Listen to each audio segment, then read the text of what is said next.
Howdy, have you delicious people? I am here to review The Guilty from 2000.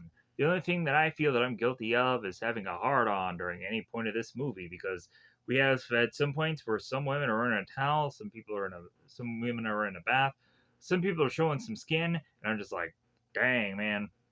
Also, we go on. We have Devon Sawa who takes down two goons, and I'm like, Devon Sawa, delish. But anyways, we go on and we have the guilty that gives us a lot of these really hard left turns. We're like, okay, wow, this is kind of keeping us on the edge of our seat here. And we're going on to really just be like, okay, like this movie really builds very much at an upcline. And when it is to go on to have these just moments where we're like, oh, we kind of gasp just because of how somebody makes a small mistake and pays for it or whichever. But so now that I've gone on and I've been very positive about this because I actually did like this film, I thought it was actually pretty good.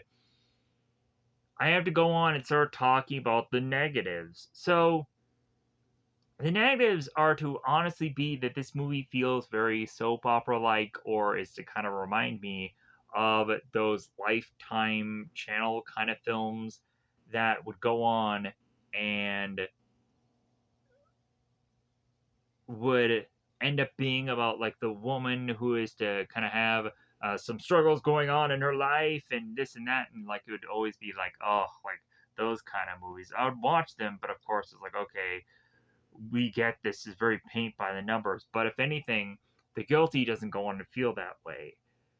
So the movie goes on and gives us three characters here. We would go on to find Nathan, Crane, and Sophie. You can go on and debate all you want who else is going to be really important in this film. Maybe Tanya or Tanya or Tan, whatever her name is, because of how weirdly pronounced it is. So or you can go on and maybe debate that Natalie has some kind of importance in this movie when she's barely there half the time. When they have to kind of figure out a way to write her into the story, even though she's not really there. But anyways, so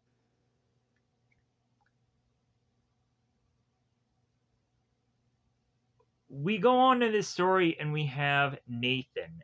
Nathan is to be played by Devon Sawa.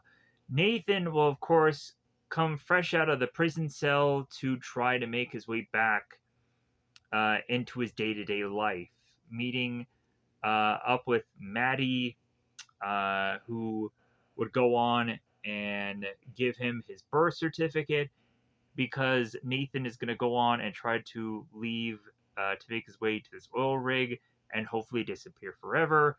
But when Nathan goes on and finds out that his birth certificate leads him to realize that the guy who had raised him is not exactly his father, then Nathan is like, well, I need to find my bio dad then. And come to find out, Nathan's bio dad will actually be Crane.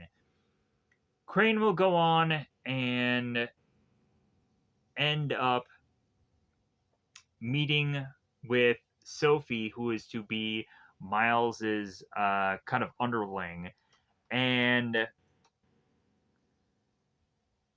Crane goes on and meets with her because he's a lawyer and she is to be in that same law firm.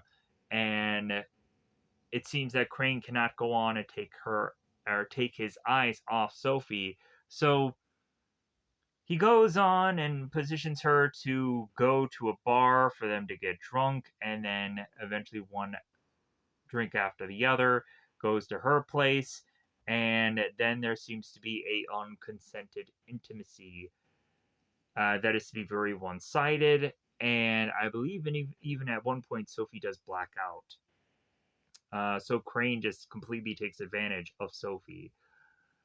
So in return, Sophie is to just question whether or not she should ever really report Crane or what she should really do. But the further and further that Crane is like everything coming up Millhouse for this guy, that he's like, oh man, I'm gonna win, win, win, no matter what. And like he feels that he can just get away with murder at this point. we have Sophie who's like, "Oh, you can get away with murder. Well, hold my freaking beer because I'm going to give you an ultimatum to resign your job." And that's where the line is drawn with Crane and Sophie at the same time. Just like, well, like since this woman had kind of said no to my advances, and now this woman is threatening my livelihood. I'm going to need to go on and find somebody who's going to murder this woman. And guess who is to be the one single person that Crane is to turn to figure out who he could murder Sophie with and not get his hands dirty? He's going to turn to Nathan. The two of them are going to go on and meet, and it seems odd because Nathan has spent so much time with Tanya and Sophie that it's so much coincidence that Nathan is to seemingly be in the best position here, but not to actually want to go, uh, or kind of, he goes on and he questions whether or not he should go through with this, and it eventually leads to uh, by the end of the film of like who are they gonna arrest uh, for all this is to happen within this movie. And even like by the further and further part of this film, we get to where Crane is like, yeah, like I'm going on and I'm putting the boots to my wife metaphorically, because Crane will go on and find out something about his wife in this movie, and he's like, "Yeah, I'm gonna put the boots to my wife, and then I'm gonna end up uh, getting all these loose ends kind of covered to cover my ASS," and Crane will go on and think that he's like smooth sailing up until the very end, where he's like, "Ah, one little mistake." And that's what wraps up our movie. So I thought this movie was pretty good. I'll go with that grading of pretty good. Uh, Looking back on it, I'm to probably say there are some weak spots of this film. Not every bit of it is to be perfect. I think when I was to go on and review this originally, I didn't quite know who certain characters were. So I feel like I had to go on and redo this all over again because I really didn't know who Dennis was in this review. So I was like, is it Brent? Because I don't know who Dennis is. Because in the IMDb thing, yeah, they don't have Dennis's picture. So I was like, I don't know who Dennis is, but then I started to go through my notes and whatever, and I was like, oh, it's Dennis. Okay, well, I effed this up.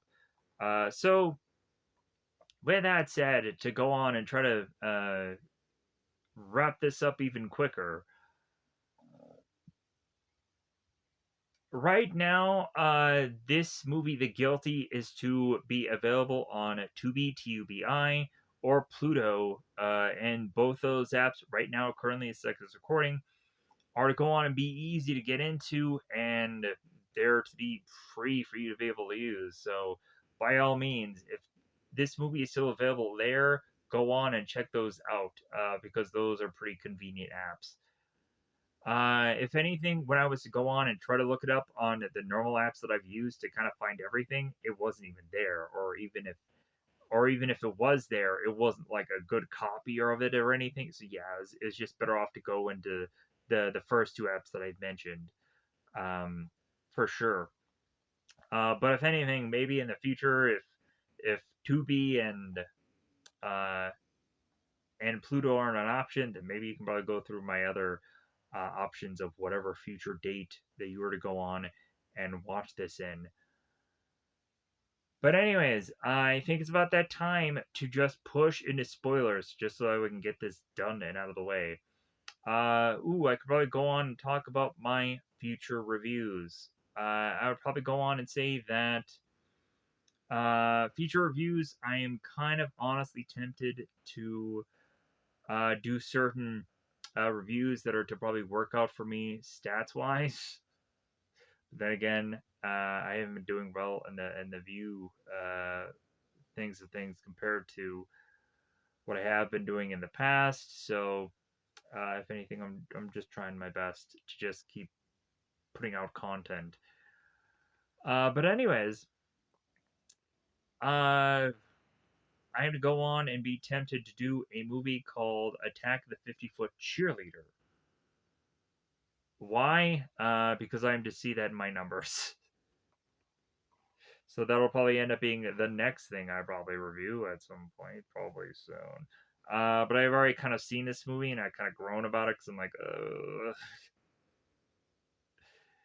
this feels like a very forced endeavor.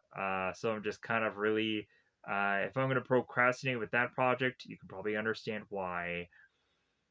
For how I'm just to have seen bits and pieces of that movie, and I'm just like, I don't know about that one. That one's gonna be really hard. I was honestly tempted to also review the Expendables film, so I don't know if that's going to actually be a thing. That movie is actually really fun. I've seen most of the franchise, and then obviously the one where Megan Fox is in freaking killed it.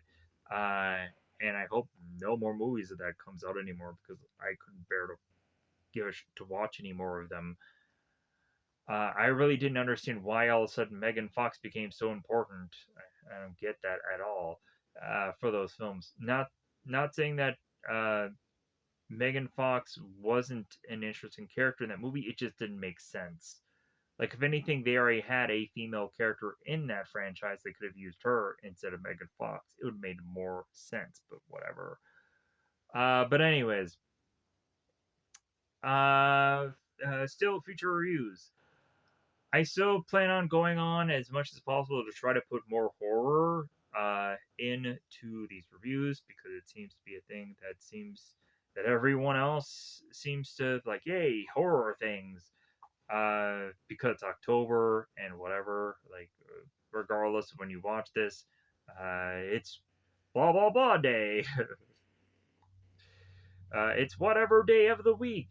But anyway, so I hope to do more horror, but then again, also there's just going to be, I feel a lot of these kind of things that I feel are just kind of that I find these movies so randomly, and I'm like, okay, we'll do this today.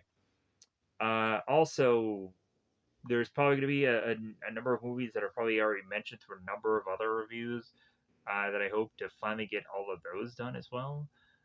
Um, because I feel like I'm always behind the eight ball. It's like, man, like all the things that I've kind of planned for a very long time of like, yeah, I plan to do this movie and that movie. Blah, blah, blah. Like I have all this stuff just backlogged now, and it's so heavily backlogged that like I don't think I'm ever gonna go on and get to it at this point. So I might just delete some of that stuff because it's just like it's just sticking there, and I'm never going to do it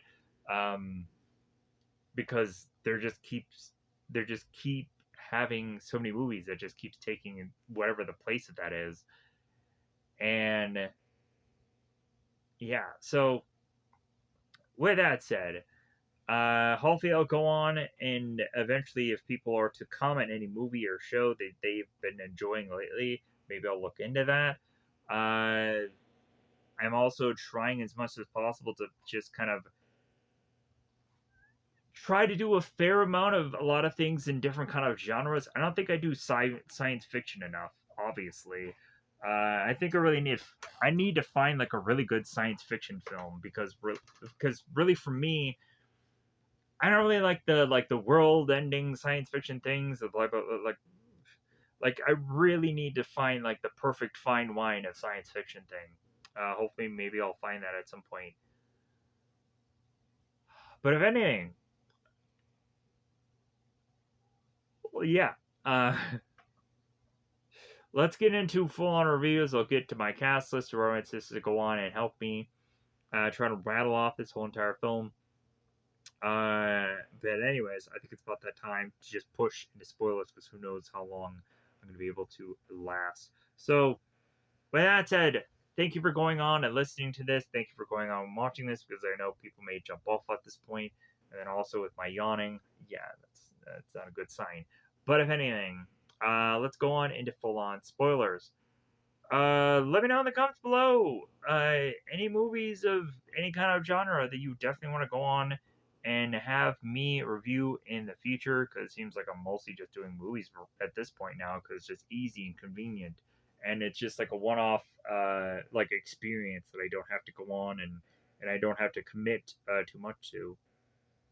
There are honestly certain TV series and things that I wanted to go back to, or even had a whole plan to continue, but it's just like I don't know what it is. Like I look at a TV show and I'm like let's find a movie. Let's find so yeah. Eventually, maybe I will go back to doing uh, a TV show here and there, but dare say I'm so stuck in my ways right now. So we'll see what the future holds with that. But if anything, the future will hold on me talking about this film. So let's go into it. Let's pause here. Let's get everything I need to get out. All right. So the very beginning of this has Nathan making his way out of prison, and while he's walking, we also have this SUV that ends up kind of making his way to Nathan, and the window goes down, and it's Leo and Dennis going on and saying like, "Well, hey, your mother called and she won't be able to make it, but hey, we're here to pick you up." Nathan goes on and gets into a car, and Dennis ends up asking Nathan, "Well, hey, like how was prison?" And Nathan's like, "Well, how do you think prison went?" Like, yeah, I definitely want to go back next year. No, like, so Nathan goes on and says that at least in prison that he's coming up with a plan, that he's heard from another prisoner that he wants to go on and make his way to this oil rig, and all he needs is this birth certificate. And the further and further they start driving, we have Nathan that asks Leo, like, well, hey, the car you're in, it's not stolen, is it? And Leo's like, well, yeah, it's stolen.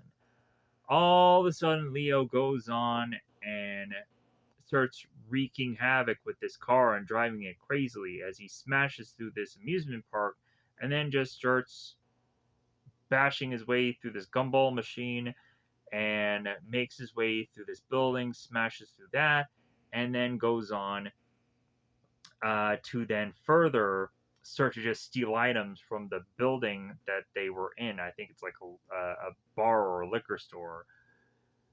So they start just grabbing all these things, chucking them in the vehicle.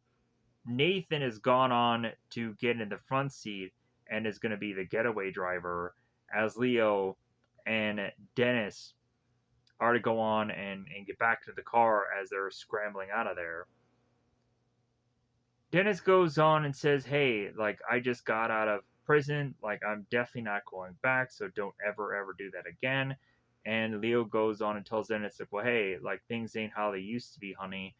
And Leo tells Nathan to smoke a joint, and uh, Nathan tells Dennis, hey, let's get going. The next thing we see is Crane. Crane is going on, and he is to defending a seemly woman that I think he ends up calling a prostitute. And he ends up going on to eventually have this quote that supposedly, when he was in school, he was supposed to recite so much that he had memorized it. But then he had been thumbing through his paperwork and realizing that the quote isn't anywhere in his paperwork. So he was like, well, I think it's about time for me to get a new assistant. Miles and Sophie scramble into an elevator. We're like, well, hey, we need to give this to Crane. So conveniently, we go on to have Crane here, who is to realize that this poem is to have come from Shakespeare, or this thing that he's going to say is coming from Shakespeare. And he mostly says Who steals from my purse steals trash. Uh, 'Tis something, nothing. 'Twas mine, is his, and has been slave to thousands. But he that but he that steals my goods, or but he that steals my good name robs me of that which no enriches him and makes me poor instead. So we go on, we have Miles and Sophie are scrambling to the court, and Sophie is to say how la di da the Crane is, and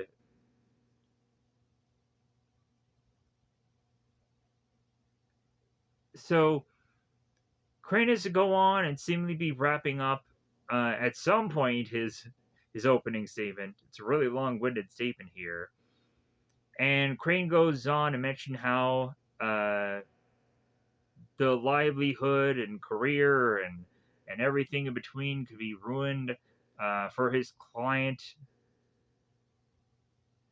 Uh,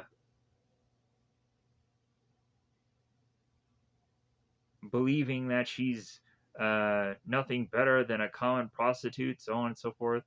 Uh, Anyways, so here's where we go on. We have the light that bizarrely shines upon Crane's client because these curtains open up. And so we go on and we have Crane that turns to his assistant and says that Miles is fired. And Miles goes on and makes his way with the paper. And then I think Miles goes on and throws Sophie under the bus. And then Crane looks at Sophie. He's like, all right. So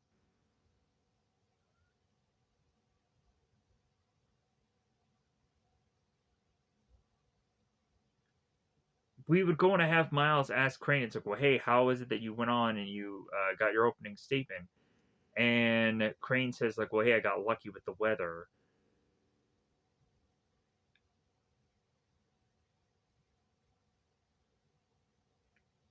Nathan ends up getting from Maddie his birth certificate, and he goes on to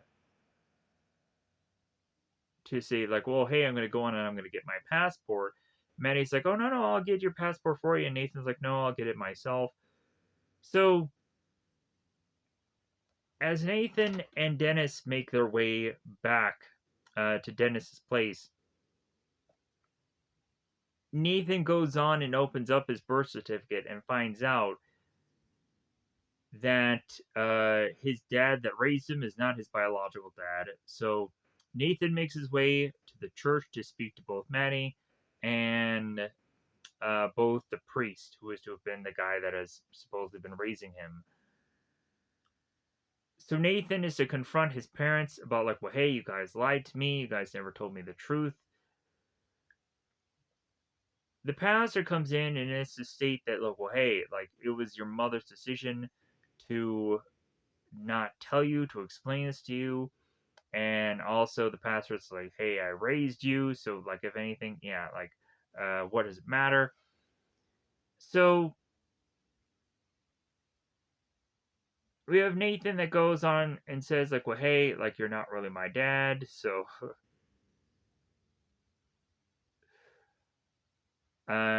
anyways, so Maddie and Nathan talk here. Maddie goes on to explain to Nathan that there's a pretty good chance that Nathan's biological dad wants nothing to do with him. And Nathan's like, well, all the better. Like, if anything, I'm still going to go and I'm still going to find him. And because Nathan is to only think that he has half of his family there. And So Maddie goes on and gives Crane a picture of his biological father in a newspaper clipping, and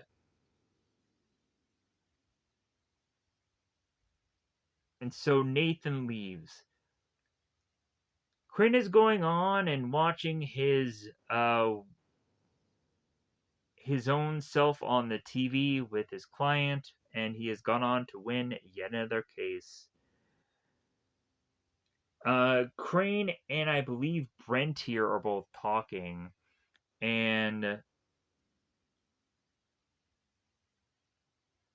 there's a possibility that the people that he had that Crane had went against are probably going to appeal, and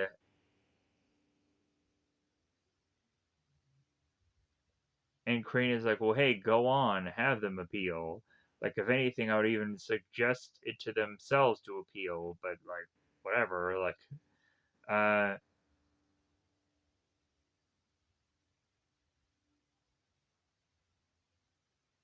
so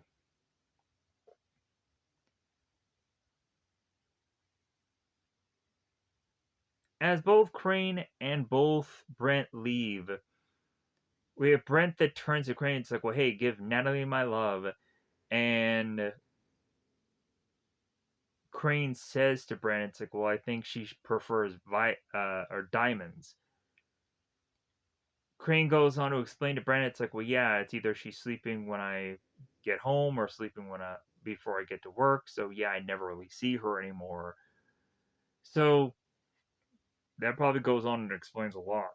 Uh, and then when it seems that he does go on and he does see her, yeah, like uh, she isn't really there for him anyway. She goes on and says, "Oh, I'm going to therapy.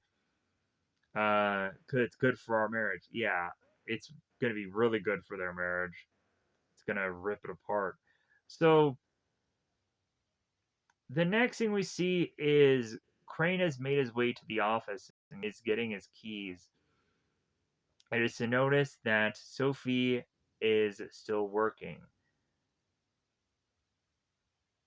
Crane realizes that there's nobody in the office but her, and I think Crane doesn't want to go on be not the last one to leave. So Crane goes on uh, after Sophie is adjusting this phone because it's all the cord is tangled, and eventually later on, I think Sophie will untangle the cord again. So Crane goes on and sees Sophie, and it's like, "Well, hey, what are you doing?" And Sophie says, "Hey, I'm hanging out with all my friends. Can't you see?" So Crane goes on and tells Sophie, "Hey, how about we go to bar and we get a couple drinks?" And Sophie calls Crane Mr. Crane, and Crane goes on and says, like, "Well, hey, you can call me Sir." So the two of them go to the bar, and it seems that Miles is to notice that the two of them are at the bar, and he doesn't make anything of it. He doesn't go over there like, "Hey, you two." No, he just looks like, "Oh, okay." So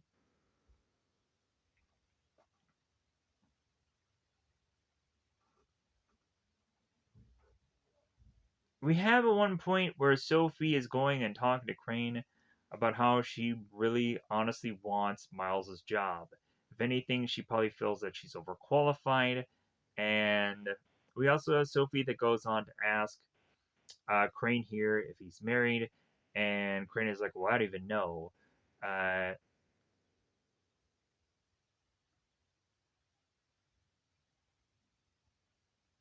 and also Crane is going to say it's like, "Well, and I never think unless I'm paid," and that was a pretty good line. And further, we have Crane that is to go on and give Sophie alcohol. And Sophie's like, "Well, I think you're trying to get me drunk, Mr. Crane, sir." And Crane is like, "No." So the next thing we see is the two of them are at Sophie's place. And I think they're trying to sober up because I think they're drinking some kind of tea or coffee, but the milk is bad. So the two of them are drinking here, and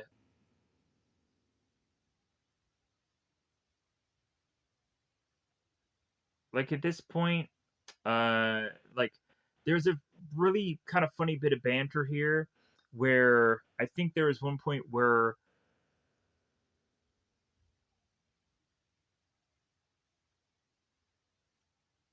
Crane says that like if he drinks any more that he'll fall over, and Sophie goes like, "Well, good. Like, I want to see you fall over." I think is what is to be said here at some point. So as Crane goes and starts getting intimate with Sophie, Sophie's like, "Well, I don't think we should go on and do this. I think this is a terrible idea. You're drunk. You're married. Uh, you're my boss." And so Crane goes on to tell Sophie, "You want to do this?" And Sophie's like, "I don't want to." Further and further, Crane starts to declothe Sophie, and when I mean declothe, we start to see some skin here.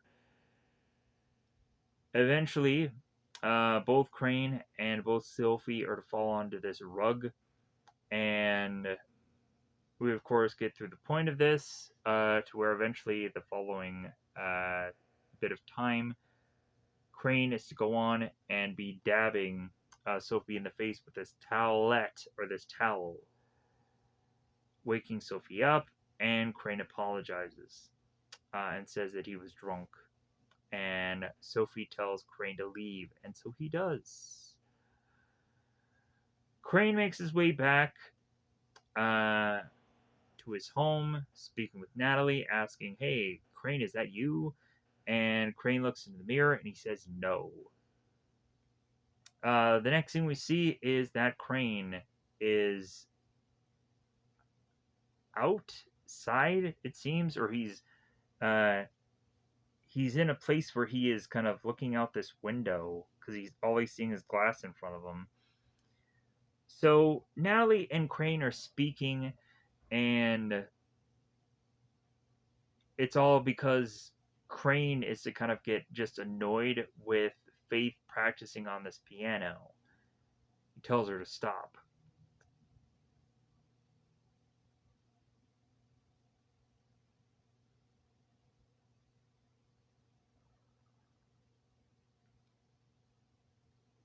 Natalie points out to Crane here that it's like, well, you know, it doesn't really seem that you have gone on to win a case just by how you're acting.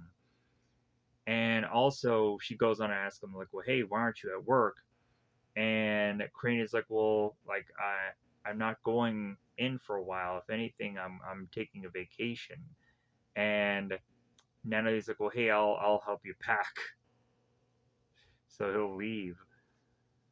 So Sophie and Tanya, they're talking, and so Sophie ends up telling Tanya what all had happened, and that she doesn't really want to go to work. And Tanya's like, "Well, you just got that job." And Sophie's like, "Well, yeah, I don't think I want to work there anymore." Because Crane is also working there. So Tanya tells Sophie, it's like, "Well, you can always go to the police." And Sophie's like, "Well, I don't really want to talk about it." And it's like, "Well, you have to tell somebody. Uh, like, you have to report him."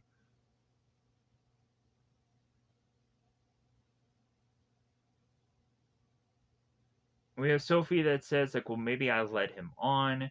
And Tanya's like, "Well, but you said no, and you consistently said no to him, and he just did it anyways.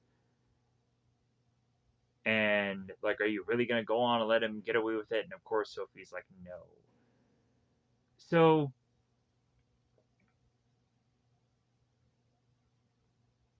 we have now Crane that has his kids making his way to his house. So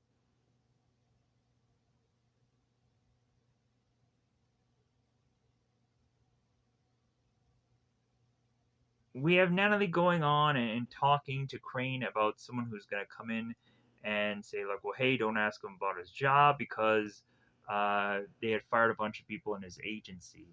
The first thing that Crane does immediately when this guy comes in, hey, how did work go? Didn't Natalie just tell you about all the people that we laid off? No, I didn't hear anything about it, but I just wanted to hear from you. So, when Faith goes on and meets up with this guy, uh, and all the other kids go on to meet with this guy because they're going for ice cream or something, we have Faith that goes on and tells Crane about this message where he's needed in the office immediately. And Crane was like, well, Faith, what was it about? What? What? So Crane goes into the office, and Crane is to go on and find out that Sophie is there.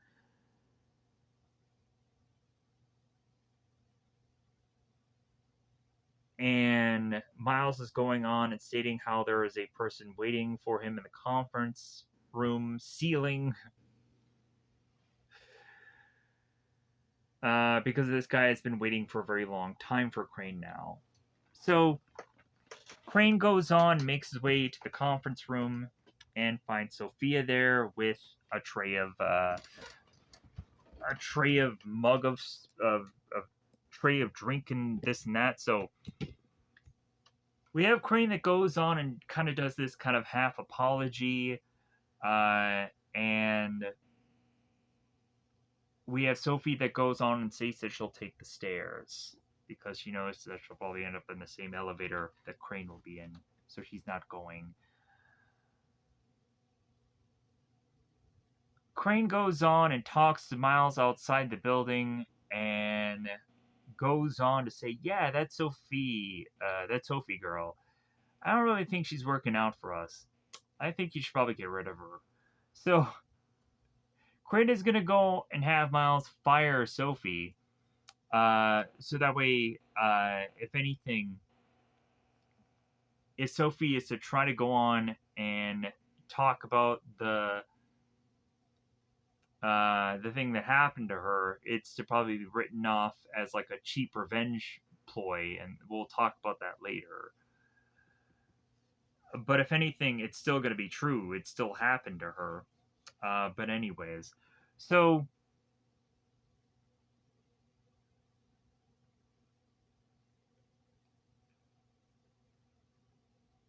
excuse me. Miles goes on and tells Sophie that she's fired. Tells her to clear out her desk. So what Sophie ends up doing is she flips her desk, having everything fall on the ground, and then she leaves, which was a sweet move. Sophie and Crane meet outside again while it's heavily raining. We just have so much rain that's going on in the setting of where they're at. So,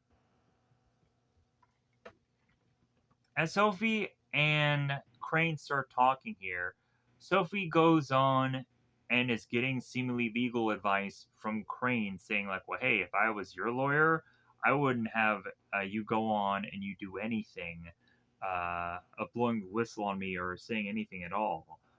Because at this point, like, it's just gonna come off as you just making a fuss and you just having cheap revenge.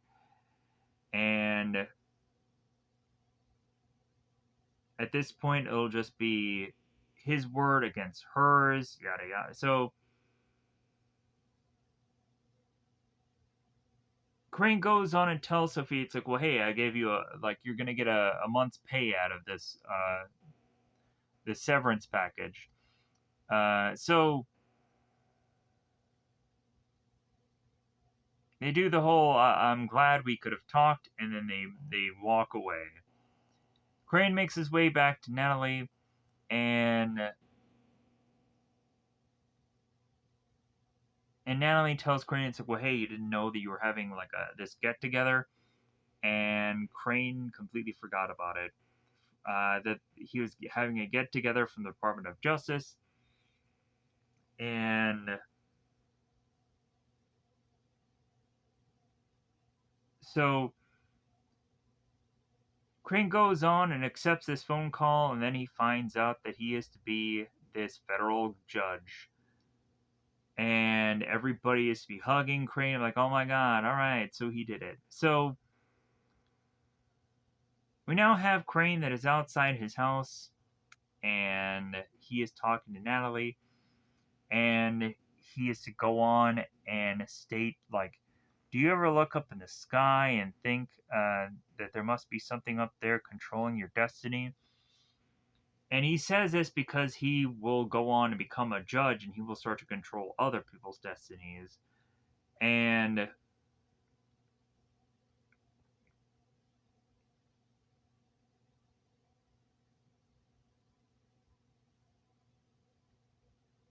we have Crane that says this has all happened so quickly. 1 minute you're a drunk earning millions of dollars, and the next minute you're a judge.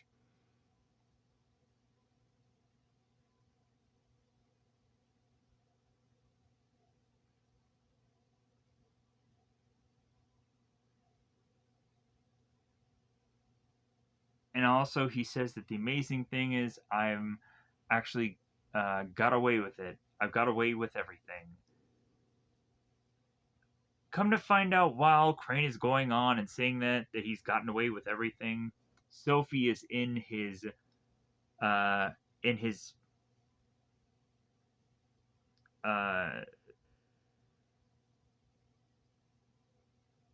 in his bush, just kind of overhearing all this, and like, well, you're not going to get away with everything. I'm going to make sure of that. So Dennis is to go on and wake up here, and he's waking up because the phone is going off the hook, and Dennis is hoping that Leo will get the call. But Dennis realizes that Leo has disappeared, so Dennis ends up picking up the phone and talks to Nathan. Nathan tells Dennis that he's going to go on and find his dad. Uh,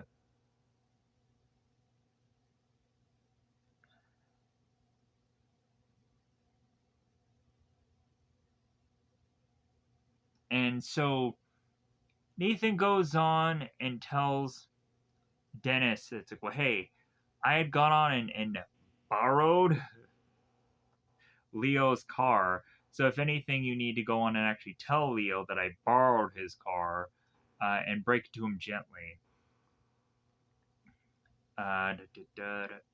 So Dennis goes on to open the door to find out that a guy named Benny was a blind guy who was to be followed by two other goons, is to be looking for Leo because Leo owes this guy money. The next thing we see is Tanya is on the phone talking to somebody as Connor is to come up from behind her and is to be talking about this open house.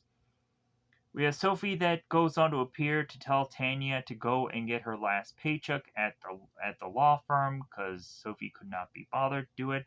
Or also Sophie is just like, well, hey, I just want to avoid that place as much as I can.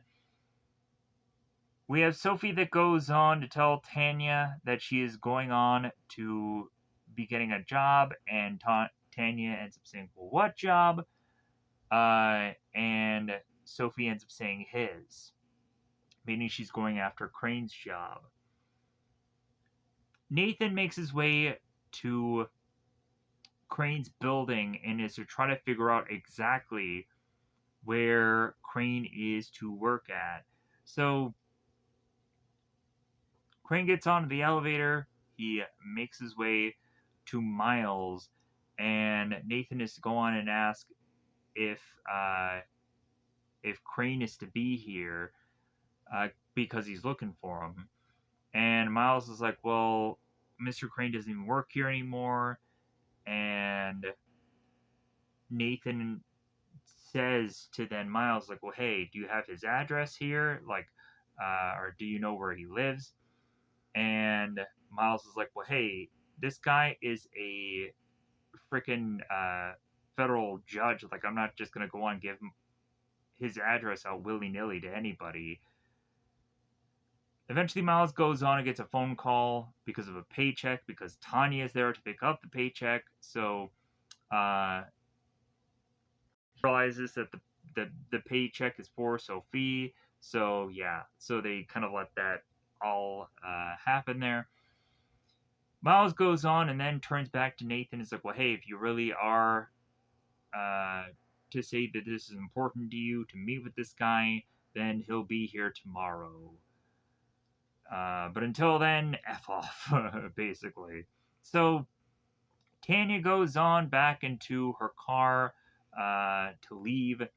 She goes on and she's getting her cell phone and she's trying to call, but she's, of course, distracted. Tanya ends up going on to get her car out of her spot to then find that there is a car that's going to smash in this dumpster. Tanya realizes that she had caused a car accident, and so Tanya is worried about her insurance going up or needing to go on and needing to fix this guy's car. The car that she bumps into is none other than Nathan's car that is technically Leo's. So Nathan could probably not give a flying F about this car because he probably assumes that Leo had probably stolen this car anyway, so it doesn't really matter. Plus, also, I'm sure there's no real insurance on this car, as will actually be either Nathan's or either Leo's. So, yeah, like, uh, really, Nathan is to take this car being wrecked as just a wash, and so what really Nathan goes on and tells Tanya here is like, well, hey, I'm not going to go on and I'm not going to go to the insurance and claim this, so you're fine. And so Tanya's like, well, hey, can I at least go on and drop you off to wherever you were going at least? So that way I can do that for you. And so Nathan goes on and tells Tanya that he's going to Mexico. He's going to Mexico. And Tanya is looking at Nathan's like, please tell me you're kidding. And Nathan's like, yeah, I'm a complete liar. Like, if anything, he just wanted to go to a bar because it's a very long day. So Tanya's like, okay, let's go to a bar then. I'm buying. So the two of them make their way to this bar. And the next thing we see is Crane, who is to be talking to some judges and kind of just bumping some shoulders and like, hey man, yeah, judge, what, great, ooh yeah. So Crane ends up going on and talking to this judge, like, well, hey, welcome to the club. It's like, yeah, it couldn't have happened to a nicer guy, meaning me being a nicer guy who had gotten this judge thing. And we have Natalie and we have Brent, and they're sitting together, and we have Crane that says to Natalie, "Yeah, I'm so sorry that you got stuck with this guy, sweetheart." As he looking at Brent, as he goes on, and Brent probably tells like too many poor, stupid jokes in this movie. Uh, Crane goes on to get interrupted from his party because Sophie is there and wants to give him this ultimatum. So the ultimatum is that Sophie wants Crane to resign from his judge job, or otherwise she's going to blow the whistle on him. She's going to go to the press, she's going to go to the police, she's going to go to everybody, and she's going to go on and make it to where Crane's life is going to be miserable. So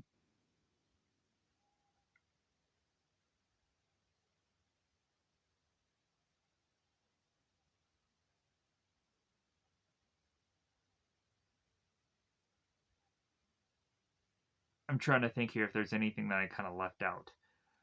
Uh, we go on to have Crane here that goes on to tell Sophie, it's like, well, hey, I'm going to give you some free legal advice.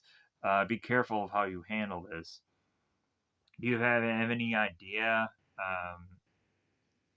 who you will have to go through because of how he's a judge now? Yeah. So, do you really want to do that to yourself? And Sophie says no. Uh,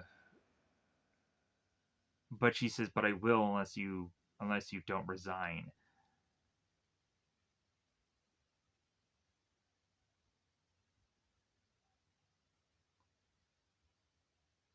So the round and round we go here, and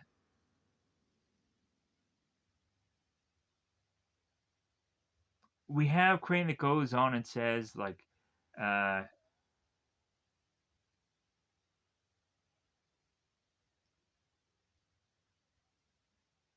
that he can't see the point of resigning, and Sophie is trying to like just ruin this guy's whole life, and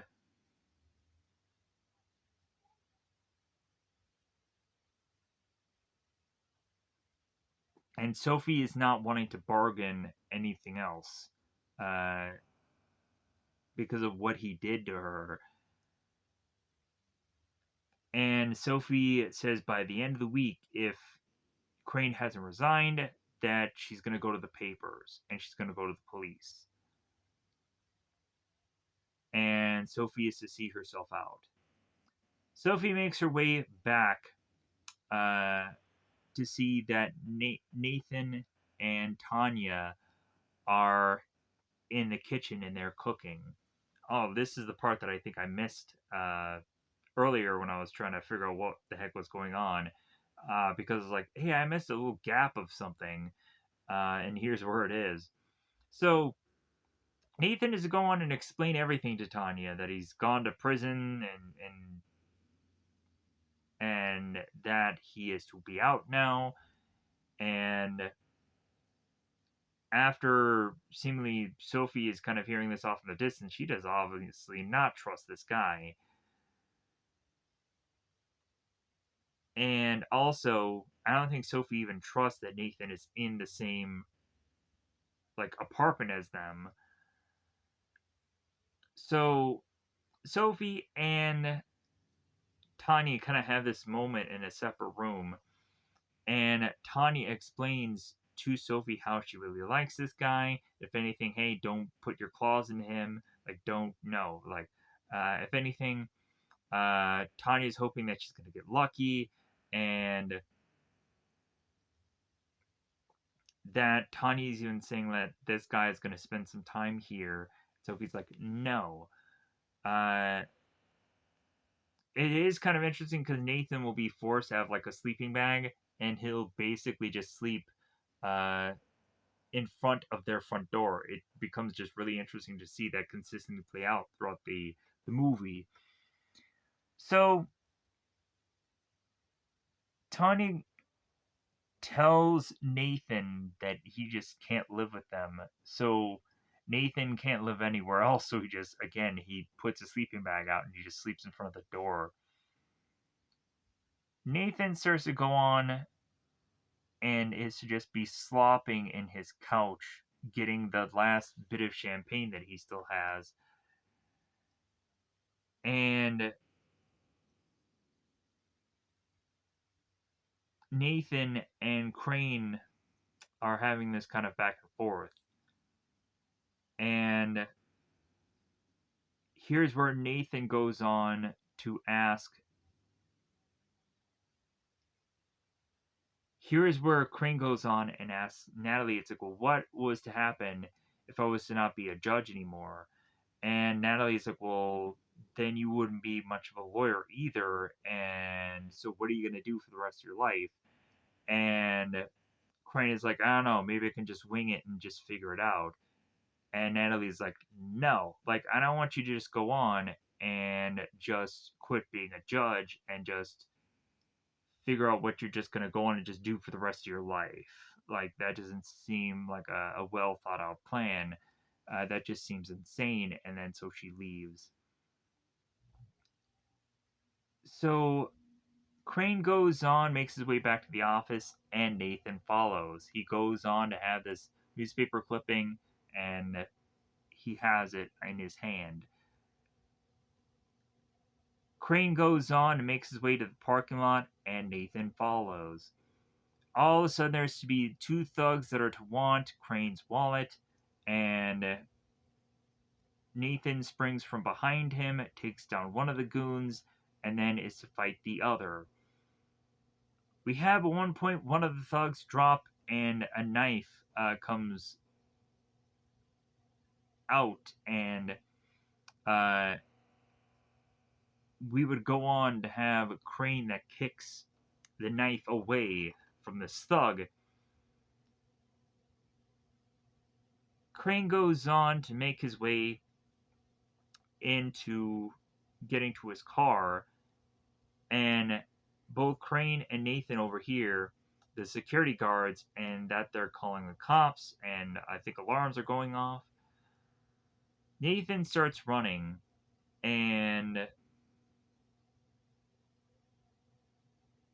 we would have Crane that starts to be driving in his car, and he's like chasing after Nathan, like, hey, just get into the car and I'll drive you off. So Nathan goes on to ask, or Crane starts to ask Nathan here. It's like, well, hey, what was the reason for you going on and saving me the way you did? And is impressed with what you did back there. It's like, well, it takes practice, and then also the reason why, or the reason that Nathan gives for why he saved Crane back there is because of nothing at all.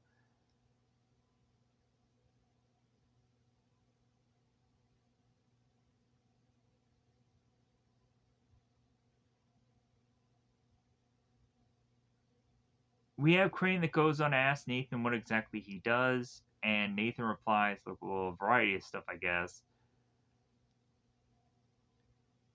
And so Crane goes on to tell Nathan, like, well, hey, you're clear here. This is where you get out. But then again, also, he says, like, well, I realize that you, like, obviously have gone to prison. And so it's like, you must not really like the police. So Nathan goes on and says that, yeah, he had gone into prison. And also, Nathan says to Crane, it's like, man, you ask a lot of questions. And Crane is like, well, I'll only ask one more. Would you like to make a lot of money? $30,000 is not a lot of money in my opinion, but if anything, I guess it's a couple years worth of work. So I guess that's to be good enough, right? So, anyways, but I guess like for a guy like Nathan that has no money, I guess something is better than nothing. So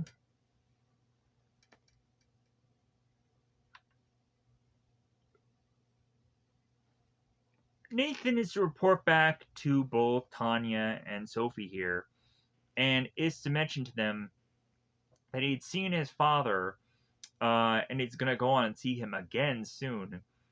But Nathan could not exactly go on and tell his father that he's his father.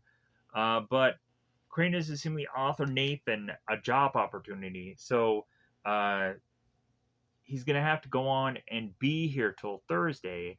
And Nathan goes on is looking at Sophie, and both Tanya is like, well, hey, could I probably end up staying here till Thursday?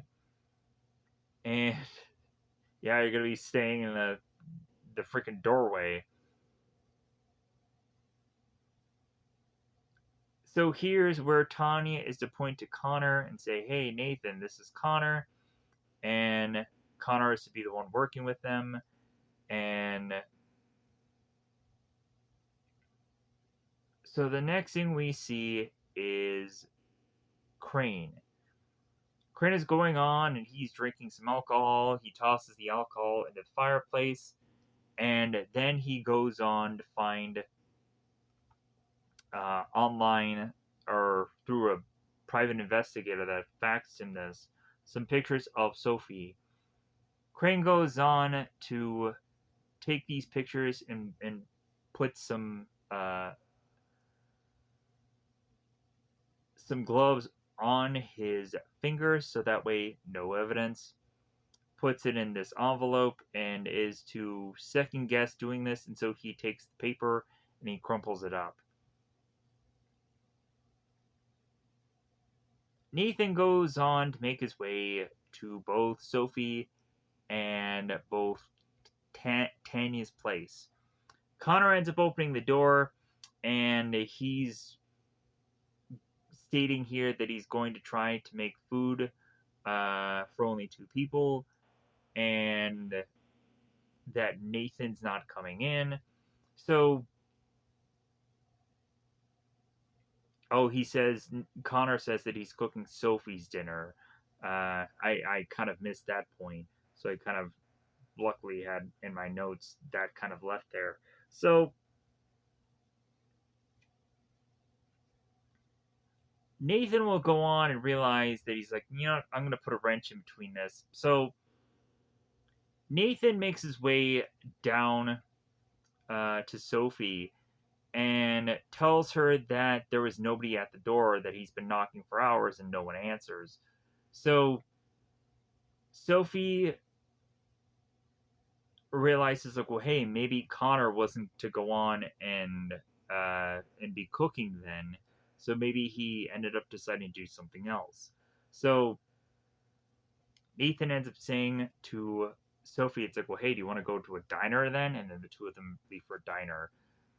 We also go on, when Nathan first sees Sophie, he's like, wow, I've never seen you so nice.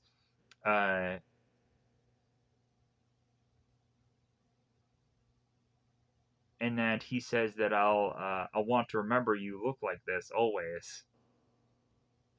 Sophie says that she had an interview, and the interview brought her to tears. And Nathan's like, well, is that a good thing? so so Nathan and Sophie go to dinner at this diner, and most of the time Sophie is talking about Tanya and asking Nathan here if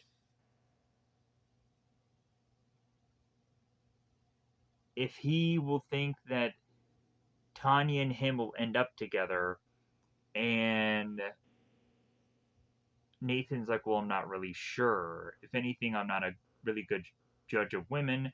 And also, it seems that Nathan has had in the past quite often times where he has not had a broken heart by them. If anything, he's gotten broken ribs by them because of the women that he's been with has been very physical. Because I guess kind of from where his upbringing was.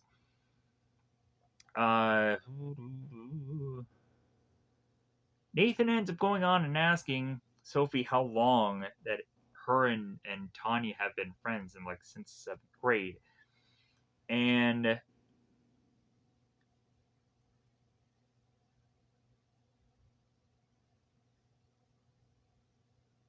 Sophie ends up telling Nathan how lucky he is to have a woman like Tanya in his life.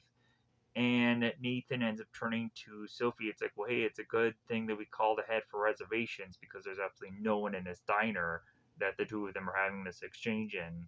And I guess it's like this good, funny bit of banter between the 2 of them, but also, like, maybe it was just an inside joke between the 2 of them because they had probably closed down this diner just to do this scene. So Sophie and Nathan make their way back to the room, and we have Tanya that goes on to tell Sophie that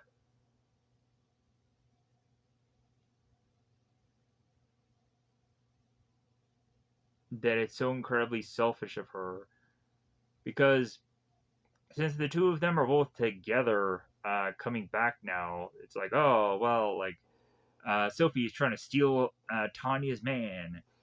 And Sophie is to look at Nathan and say, oh, you're busted, I caught you.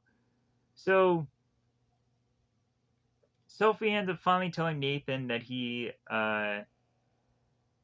is to finally win them over and be promoted to Sofa. So Crane ends up calling Sophie to try to figure out any last words that he could say. Uh, and so Nathan ends up picking up the phone and then calling out for Sophie. Sophie gets the phone. Crane ends up stating uh, that he had been kind of caught off guard by her, and he didn't take what she said well, and this and that. And Sophie ends up saying to Crane a good old "f you," and eventually hangs up. Crane realizes, well, I guess I'll have to go on. I'll have to kill her then. Hopefully, I'll go on and I'll pay somebody a substantial amount of $30,000 to murder this girl. So now we have Tanya, who is looking at Nathan, like, well, hey, aren't you meeting up with your dad? And Nathan ends up telling her, oh, it's later on tonight. And Tanya ends up asking Nathan where Sophie is. And asking why Nathan likes her, and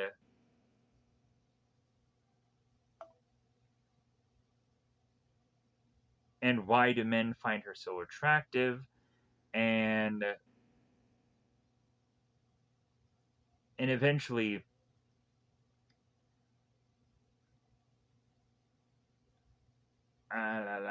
Tanya goes on and tells Nathan uh,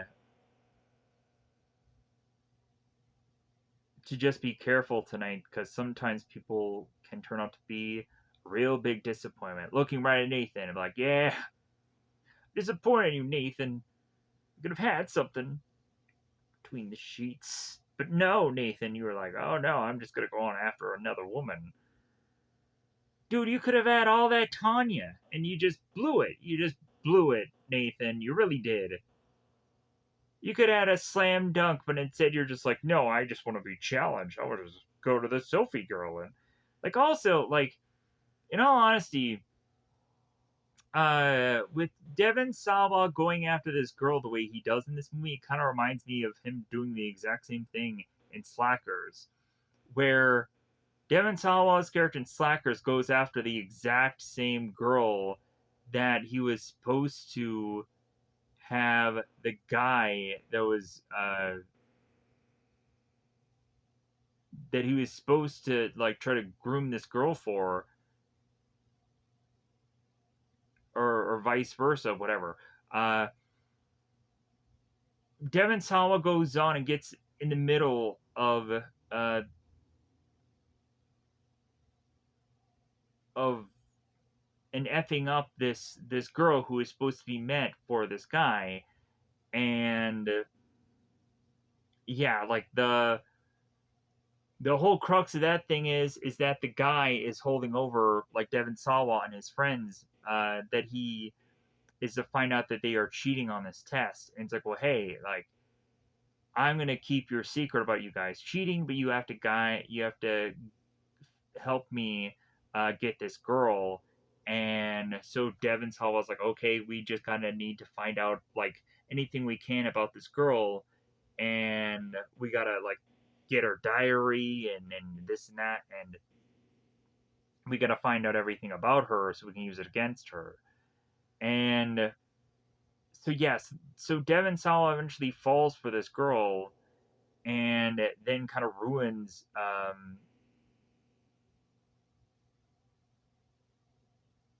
everything. But eventually, by the end of the movie, they go on and they just get these fake diplomas anyway. So like, well, what do we need to graduate from college for?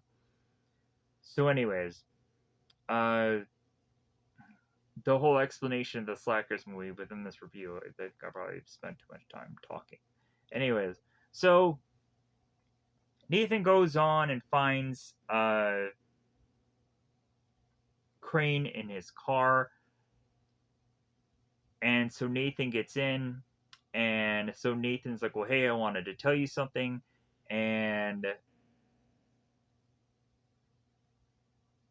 Crane says, "Like, well, you're gonna save that." Crane goes on and says how he has this big house, this big reputation, big money, blah blah blah. But he only has 30,000 to give this guy. But he has a load of money and a load of everything, right? Yeah, he has so much that he can't even give this guy 30,000 uh, to pay for assassination attempt. F that noise. So Crane goes on to explain to Nathan that this girl has been blackmailing him and ruining his life and blah, blah, blah. So uh, he probably shouldn't have slept with her. Could have left. Could have been a freaking gentleman. Could have actually what he should have gone on and done is he should have, when she said no, he should have went and been like, okay, well, like, all right, like, but if anything, like, do you need any help getting to your bed? Because if you might be drunk, might be help getting to your bed. Okay, you're in your bed. Okay, well, like, I'm gonna go. I'm gonna leave, or I'm gonna go on and I'm gonna just lay on your couch and because there's no way I'm gonna be able to make any further because I'm gonna black out now, and that'll be the end of it. If anything, if you catch me in your toilet later, that's me barfing. That's what he should have done. That would have been the gentleman thing. But again, that wouldn't have been the shock value part of the shock value, the shock part of the movie about the whole him taking advantage of her thing. Anyway, and then also we wouldn't have this thing to have built off of to where he is to go on and need now somebody to get somebody to murder this woman. But anyways, so getting past this point here, because I'm getting very tangenty. I'm probably doing that because I'm getting very tired, and weirdly, I need to talk more even when I get freaking tired. Stupid. Anyways, so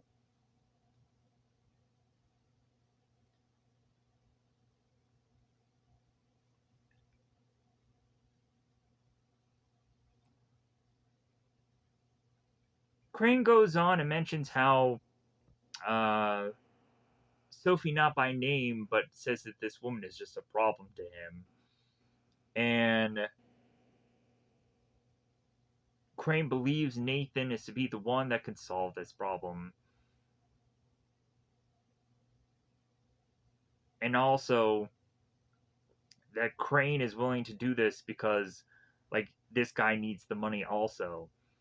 So Crane goes on to explain that he's going to give him 5 first and then 25 later after he does the jab afterwards. So Nathan goes on to tell Crane, it's like, well, what if I take this money and then run? And Crane is like, well, yeah, that's definitely an option. Like, if anything, if you do that, then I'm screwed. Because, like, yeah, again, like, Crane needs this guy to kind of to go on and commit to all this. So Nathan makes his way back to Sophie's place, and there's a sign that is on the door. And Sophie explains that they'd all went to bed early, and she signed Sophie. So Nathan goes on again, gets out the sleeping bag, and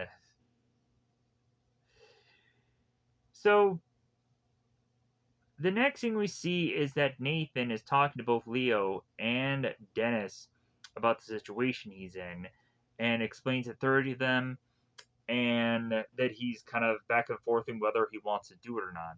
Leo goes on and tells Nathan, hey, I'll do it for you. And the guy won't even know. Uh, because if anything, honestly, Leo really needs the money. And if anything, if he doesn't get the money, he's going to get killed. So Leo will easily do it.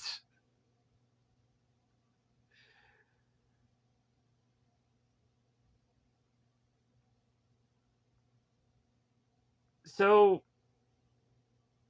Nathan, even though he can go on and take the 5 grand and then run away with it, Nathan doesn't even want to go on and get any of this blood money. Not even the 5 grand that was in this envelope. Nathan seemed to doesn't even want to get tempted by the money or anything. So what Nathan goes on and does is to drop this envelope into the sewer, and Leo's like, "Hey man, don't do it. Like, come on. Like that money, man, that money." So Nathan ends up telling Leo, "I don't want the money," and then drops it down the sewer. Leo ends up calling Nathan an idiot, and then eventually will go on and find where this money is through that sewer drain, get the money, and take the money so that way he can pay off uh, Benny, but it won't be enough money. It'll only be a thing that he can just buy a day of time. So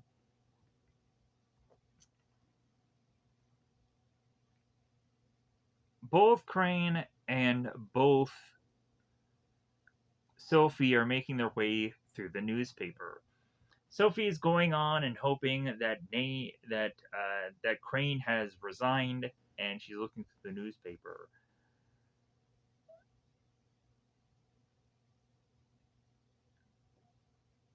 Crane goes on and calls Sophie, and she's still alive, so he hangs up.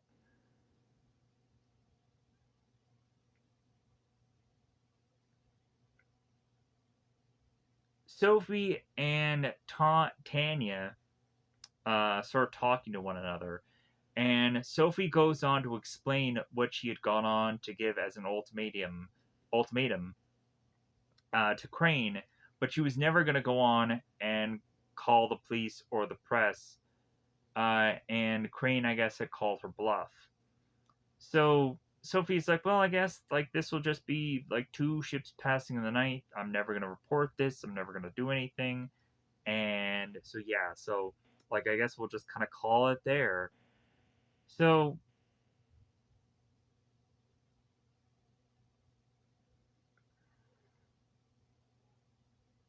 excuse me. But if anything, Tanya has to tell Sophie that she did the right thing. Uh, so now we go on and we have Leo. Leo is seeing Sophie's picture, and he is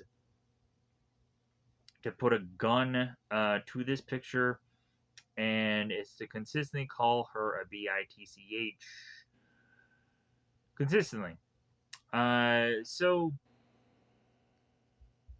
even if I've kind of gotten laxical on kind of curse words, like there's some that I don't really like to go on and say that much, and that's probably one of them, bizarrely. Even though it's the female dog, still, whatever. Even if it's for the dogs. Come on. Anyways, so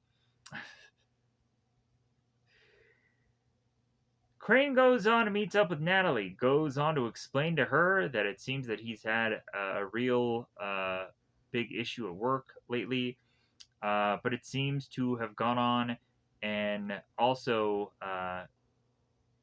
been resolved, as well as also for the solution for that thing is to be resolved also. So after Crane goes on and explains all this, Natalie says, "Hey, well, hey, I'm going to go off to therapy because if anything, therapy will help our marriage." It'll help freaking Natalie get laid. Uh, as she's going on and talking to Brent, and Natalie's telling Brent, it's like, well, I think Crane is having an affair, or he's having some midlife crisis or something. So Leo is to go on and find Benny and Benny is to go on and take Leo to this kind of secluded area so he can probably kill him. So as Benny is to go on and tease killing Leo and having him sing this song, Leo is to go on and say that he is to get the money by today. And so Leo has to go on and kill this girl so we can get the money. We have Dennis, we have Nathan, and the two of them are talking. Nathan is to give Dennis the phone number for Sophie's place, and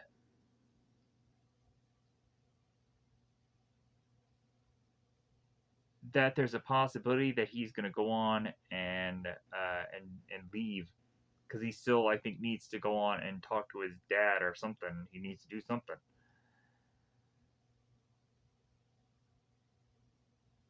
I'm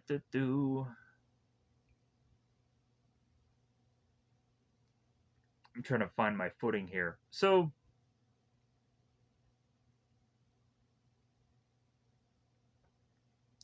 Leo goes on and tells Dennis that he is going to go on and kill that girl, and he goes onto his motorcycle and makes his way to the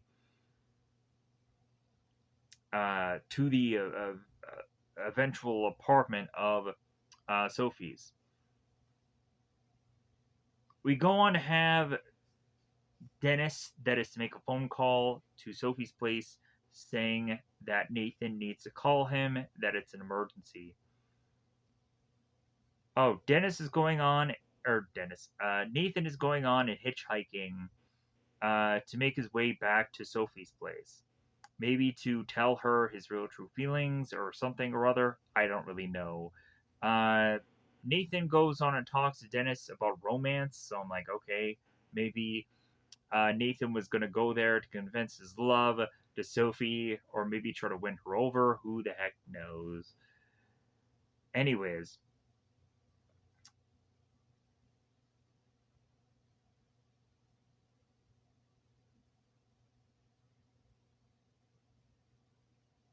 Leo goes on, makes his way to the apartment building. We come to find that Sophie is to make her way into the building before Leo can be able to have the door have him come in to have it at all be opened.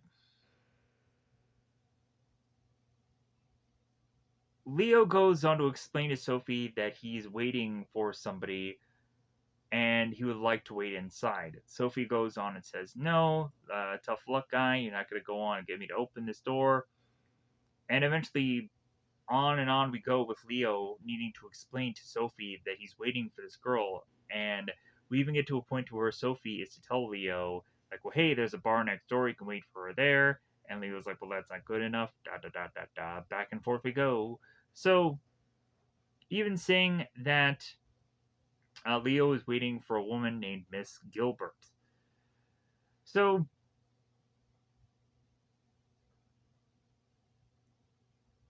Sophie makes her way home, listens to her messages, and eventually is to get a phone call from Nathan saying that he's about 10 minutes away. And Nathan goes on and says that it's a long day. And Sophie goes on to explain to Nathan about the whole Dennis emergency call thing. So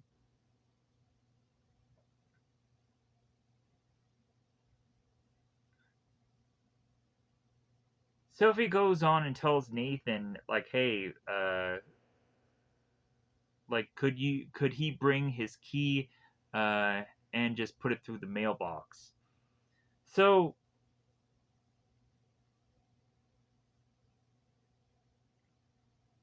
here's where Leo is on the intercom system talking uh, to, of course, Sophie, explaining about the whole like, hey, I'm still waiting out here for this person. And Sophie's like, well, hey, you can wait for her by the bar next door. And Leo's like, no, I'm not going to do that. So further and further we go. Nathan goes on to call Dennis to explain, to have Dennis explain to him what Leo is going to do.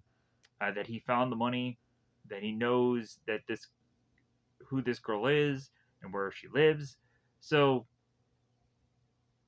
eventually, Den- Dennis is to explain to Nathan that the girl who is going to die is Sophie. First and last name, he realizes it's the exact same uh, Sophie, and so Nathan is rushing his way to Sophie's place.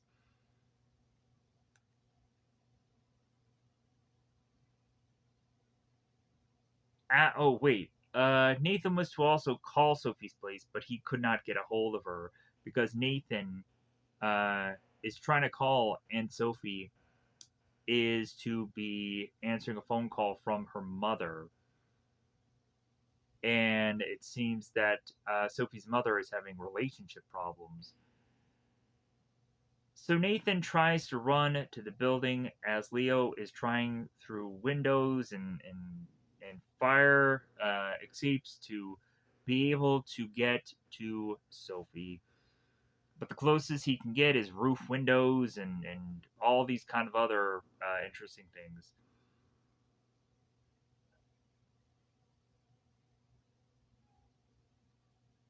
The longer and longer that Sophie is to be dealing with her mother's woes, finally Sophie is to want to go on and go into a bath so that way she can uh, kind of clean herself here.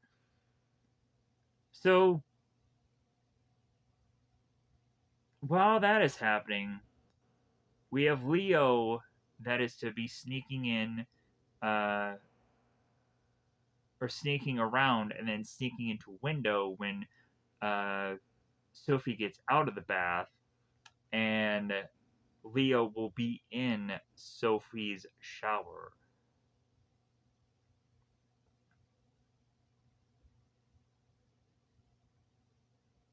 Nathan goes on to make his way into Sophie's place. Nathan tries to explain to Sophie what is going on, that she's in danger, he's only there to keep her safe, and that he's not kidding, yada yada yada. So eventually Nathan goes on to ask Sophie about Crane and what had happened between the two of them, asking if she really did had gone on to sleep with him uh, and had tried to blackmail him or whatever. The more and more that Nathan tries to pull at this thing here to try to get some kind of answer, the more and more kind of absurd it kind of gets to where Nathan goes on and says like, "Well, hey, even lie to me. At least now you give me some kind of answer." And Sophie doesn't go on want to go on to give him anything. So Nathan is to think that probably what Sophie had gone through is actually his father telling him the truth. But still, Nathan will want to not to want to go on and have Sophie get killed here.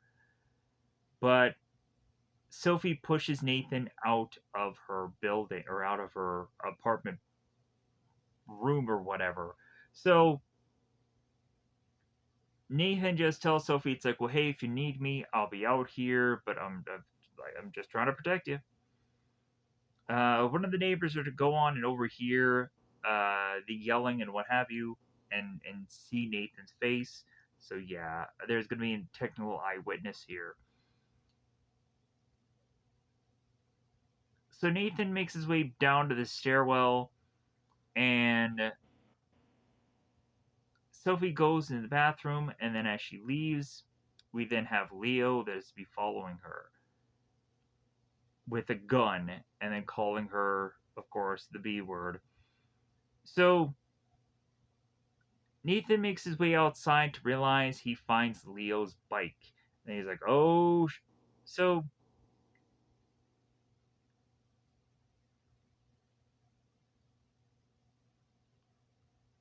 Nathan tries to make his way back into the building, and here's where we have Leo that goes on to beat Sophie to death with his gun. And as Nathan finally gets into the building, we have Leo that ducks into this other staircase as Leo makes his way into the room, and Leo then leaves. The next thing we see is both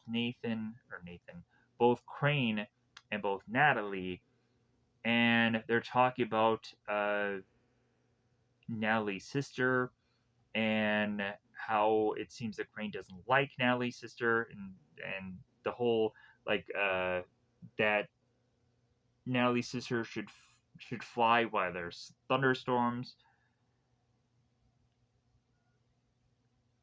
Faith mentions how she had gotten into this drama school, and Crane is like, "Oh, well, I guess my check cleared then." Saying the only way that this girl could probably get into drama school is if he bribed them. So, Brent ends up bumping into them at the grocery, and so Brent ends up mentioning to Crane how a woman had gotten killed, and come to find out it was Sophie. So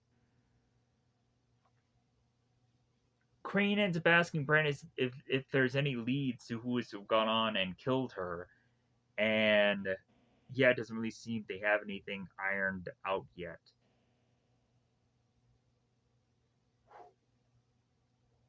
Excuse me. We have the detective that goes on and it's to question the eyewitness, and the eyewitness doesn't, of course, have the name of Nathan, but goes on and talks about him and the yelling and this and that, and how he had always gone on and slept outside of the door, and that just seemed weird. Then, of course, we have the police detective that goes on and talks to Connor, and Connor is mentioning by name who this guy is. And Connor goes on to state that it doesn't surprise him at all that Nathan could possibly be the one to have killed Sophie. So Leo makes his way back to Dennis because now Leo wants his payday because he killed this girl. So Leo is going on and asking where Nathan is because Nathan will probably know where this guy is to know how to get this money. So come to find out Nathan is hiding in this car trunk. So Nathan will go on and get out of this trunk and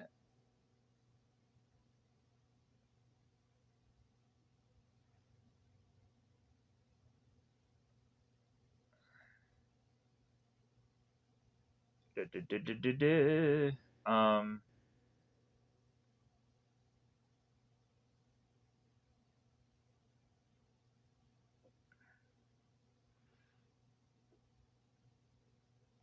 Dennis goes on and hands Nathan the picture, and Nathan goes on to realize that he had gotten Sophie killed. And there's a possibility that he's going to go on and he's probably going to get arrested, go to jail for a very long time because he might be involved in a conspiracy of murder, or if anything, like even if he doesn't go on and he doesn't get arrested, and either Leo or Crane could go on and get arrested, and Nathan will still probably go on and be a possible person that is still going to go on and be on the run for the rest of his life. So Nathan is going on and just trying to figure out how long he's going to have to go to prison for, probably 15 some odd years.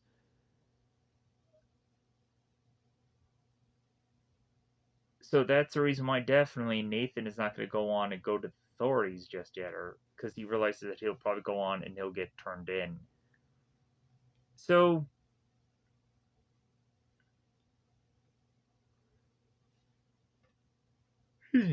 Nathan goes on and is to call Crane, saying that he wants the two of them to meet. Crane goes and tells Nathan that he thinks that meeting right now would be a bad decision because of how Nathan is to go on and probably get arrested, and so Crane wants nothing to do with him. But uh, Nathan goes on and tells Crane that he wants him to meet tonight by the dock, so on and so forth. So they go there. The two of them talk, and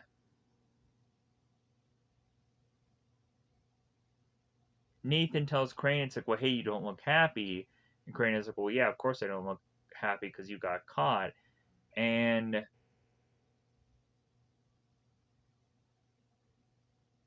Nathan ends up asking Crane, it's like, well, hey, why did you want her killed?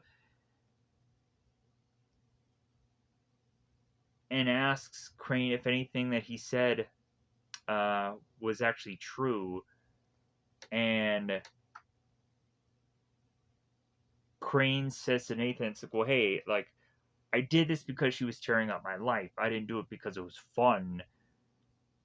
And Nathan tells Crane he wants to know everything, and I mean everything. And Crane, I believe, ends up telling Nathan something along the lines of, like, well, hey, like, I don't know you. Like, I don't know you anything. So here is where Nathan goes on and tells Crane that he's his son and explains how that is to be a possibility. And Crane ends up saying, you little and Nathan ends up telling him, it's like, well, yeah, I wanted to come to meet you the very first time to tell you the truth, but he chickened out. He got scared. So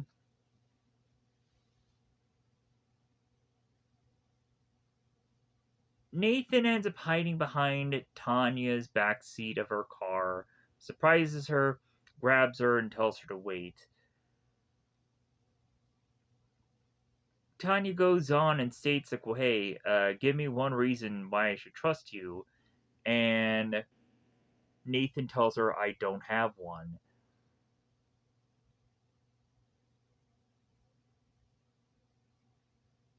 Nathan goes on and makes his way to Brent's place and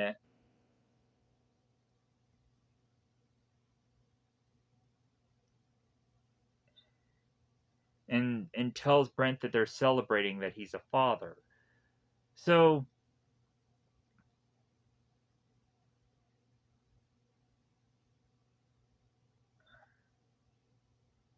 we have Brent that goes on to tell uh, Crane here that it's surprising that stuff like this doesn't happen more often to a guy like him. And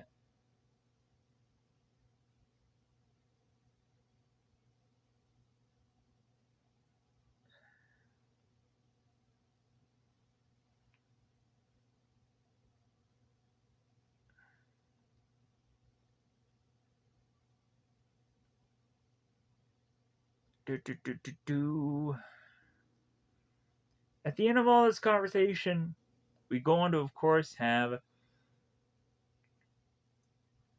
Crane that is to be thanking Brent for listening, and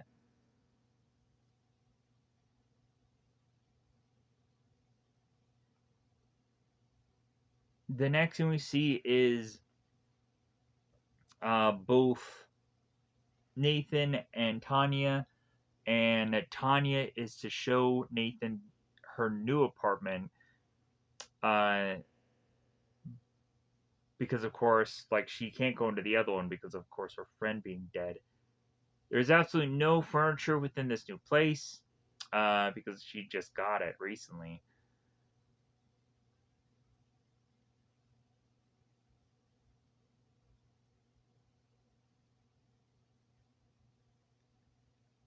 We have Tanya that is to ask Nathan why isn't exactly he is to have gone on to make his way to, of course, the police. Nathan goes on to explain to Tanya that he doesn't trust them and that also he has a record. Tanya is to say, it's like, well, you only have a record for stealing cars. It's like, well, it doesn't matter. Uh, Nathan is to go on and explain that also, like, his prints are all over the house anyways. So, like, if anything, like, he has all the more he has more dirt on him than I think anybody else does. So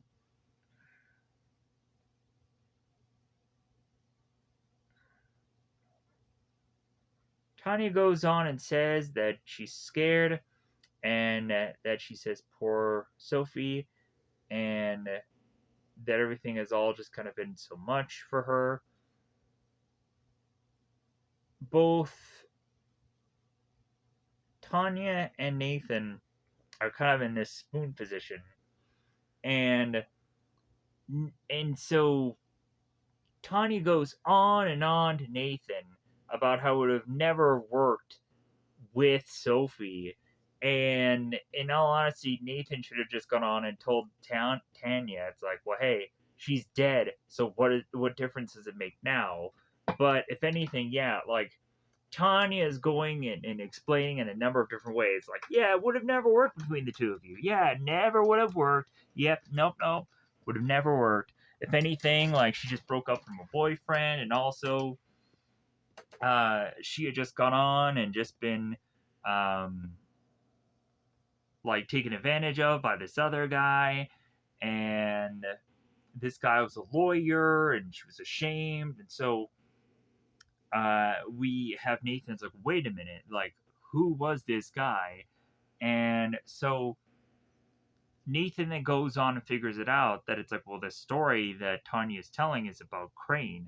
So it's like, oh, so like definitely uh Sophie like wasn't in the wrong, like Nathan could have probably justified in his mind uh for her to have gotten killed for.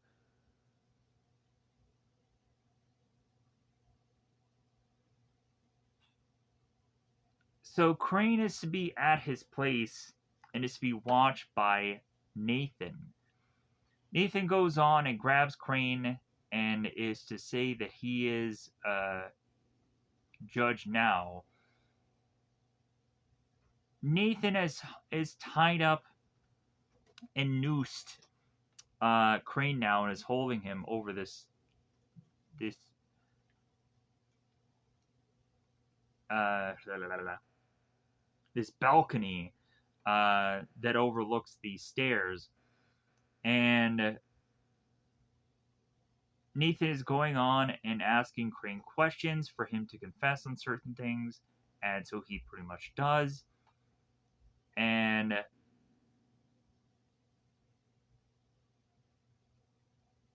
Crane goes on and tells Nathan that he's not going to do it, and Dennis tells Crane, it's like, well, do you think I really care anymore? And so he tells him goodbye, Dad. He drops him, and the rope is so long that Crane just drops on the stairs without dying. So Nathan goes on and gets a good enough tape of everything that Crane has said and recorded it. So Nathan is to go on and put this tape in this DA envelope and says that he'll hold on to it. Uh, so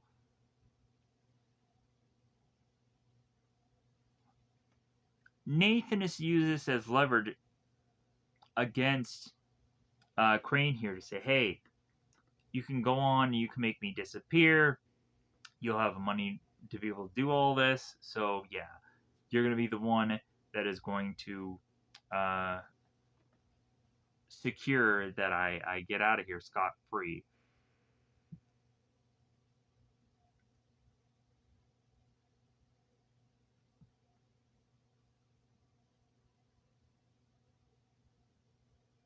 Natalie and Brent are talking here, and Natalie goes on and says how this affair is probably not worth it anymore, and that the affair isn't really going anywhere. It's so on. It's like eventually we have Brent that goes on and says like, "Well, hey, this is an affair, not a bus."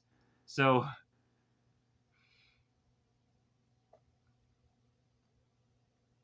Natalie goes on and says like, "Well, hey, like if anything, the main reason why I think I'm probably gonna call this affair done is simply because like she thinks that Crane really needs her now more than ever. So speaking of Crane, Crane is going to go on and park and make his way to Brent's place and find out that his wife is having an affair on him. As both Natalie and Brent both embrace, Crane figures it out. Crane makes his way to find Nathan sleeping, and so Crane sneaks in to get the yellow envelope and then sneaks out.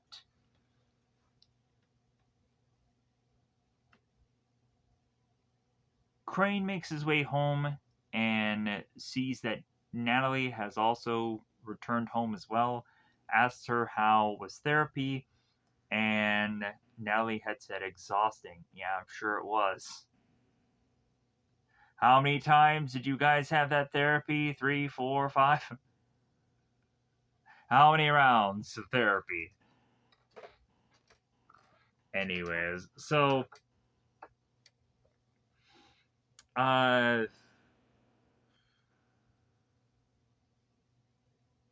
we have Dennis that goes on and makes his way into his place. He's met by Crane. Crane goes on to ask about Leo and says that he's Nathan's father. And so Crane is like, well, how do I get a hold of Leo? To Dennis. Dennis says, well, hey, uh, Leo isn't exactly the easiest guy to get a hold of. And Nathan's like, well, I don't care about that. I need to meet with this guy. Have him meet me at this hotel. So the two of them go on and have this happen. So Leo ends up going on and talking to Crane, and Crane ends up telling Leo that Nathan has the money, and Leo goes on to say, well, hey, I'm going to go on and I'm going to kill Leo then. Nathan tells Leo where Nathan is, so Leo makes his way there. Leo goes on to open this door and realize that Benny is there instead of Nathan. So, like, ooh, what a nice switch. Leo goes on to realize that he's going to die here because Leo is going to kill him. They end up taking him out and then burning the place, and then they explode and they walk away from the explosions. So they're doing the cool walk away from the explosion moves. So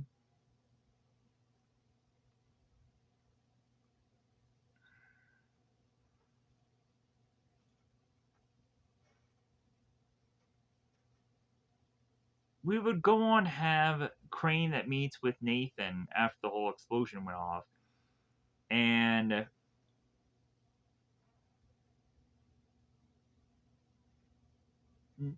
so Crane tells Nathan to come on, they got to get out of there. So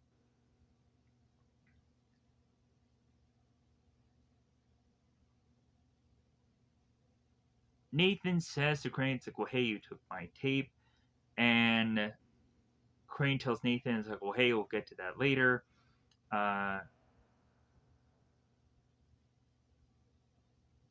so Crane goes on and tells Nathan to go into this area, and when a phone rings for him to answer it. So Crane drives off, and Nathan gets to this phone booth, and he answers it, and it's the police, and they surrounded the area, and so Nathan drops, and Crane goes on and is to want to light the yellow envelope, but then Natalie appears, and so Crane drops it on his table.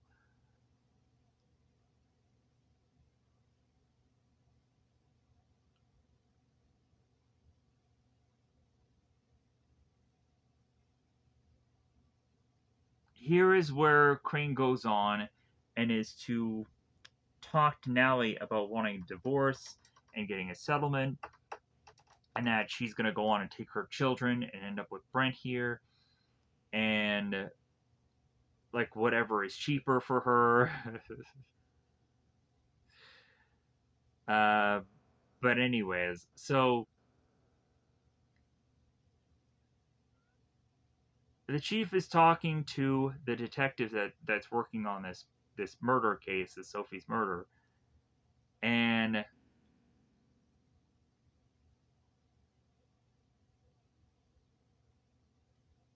we would come to find that there is to be a detective that is willing to talk to the detective working on this case, and then the next thing we see is that the detective that's working on this Sophie's death case is to be talking to Dennis. Dennis is going on and talking about how Leo had some infatuation with Lois, bizarrely, uh, because of how he was jealous of Nathan and Sophie being together. So we'll come to find out that all of this is to actually be fabricated because of how Crane had drilled in to Dennis about saying all of this. So the police officer goes to his chief and explains like, well, if anything, like it seems like this is a solid story. We have a witness to corroborate this, and if anything, the only people that could have any say of this whole thing going down or not is really all people who are dead anyways. So the police chief says like, okay, all right, like this seems like a solid story, and so Nathan ends up getting released from jail.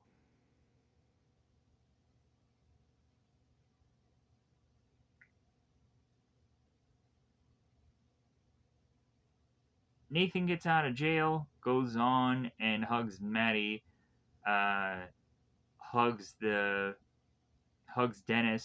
and then hugs the pastor even, and all has kind of been forgiven. Maddie goes on to say to Nathan like, "Hey, we go home now," and Nathan tells his parents that he's accepted now, that he's got to go on, he's got to do something first. So Nathan goes on and makes his way to Tanya and tells her the entire story, the whole truth.